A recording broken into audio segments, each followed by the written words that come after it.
জয়পাড়া বড় মাঠে বাণিজ্য মেলার কাজ চলছে। উদ্বোধন হয়ে যাবে হয়তো বা 2-1 দিনের ভিতরে।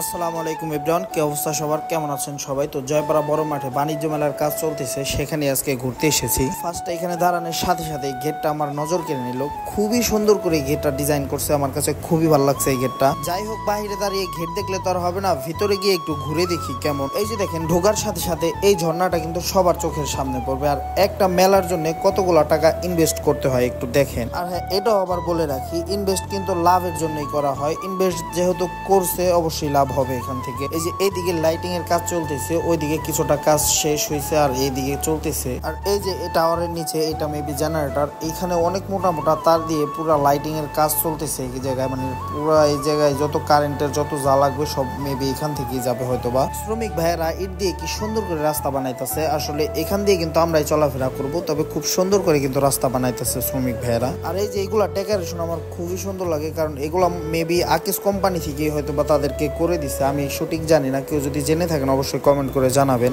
বিশেষ করে এই দিকটা একটু খেয়াল করেন, এইদিকে কিন্তু এখনো কোনো কাজই হয় নাই, এখনো দোকানই পাতা হয় নাই। তারপরে মাল সাবানা উঠাবে, তারপরে মেলা, আরো এখনো সময় লাগবে, 2-4 দিন সময় লাগবে হয়তো বা। আর হ্যাঁ, এই মেলাটা মেবি দীর্ঘ 5 বছর পরে মিলতেছে, আমি শিওর জানি না, তবে একজনের কাছে শুনেছি। আর এই যে হচ্ছে নাগরদোলা, এটা আমার কাছে খুবই ভালো লাগে। এটা আমি যেখানেই দেখি উঠি, আমার কাছে খুবই ভালো লাগে। কার কাছে কেমন লাগে আমি জানি না, তবে অবশ্যই কমেন্ট করে জানাবেন কার কাছে কেমন লাগে। পুরো মেলাটা একটু দেখেন, বিশাল বড় করে পুরো মাঠ জুড়ে একটা মেলা, কি সুন্দর তাই না? যাই হোক, মেলাটা কিন্তু 2 থেকে 3 দিনের ভিতরে প্রপারলি মিলতে পারে, আমি শিওর না। একজনের কাছে জিজ্ঞেস করছিলাম, সে বললো 2 থেকে 3 দিন লাগতে পারে। তো আজকের ভিডিও এই পর্যন্তই, দেখা হচ্ছে নতুন কোনো ভিডিওতে। সবাই ভালো থাকবেন, সুস্থ থাকবেন, আল্লাহ হাফেজ।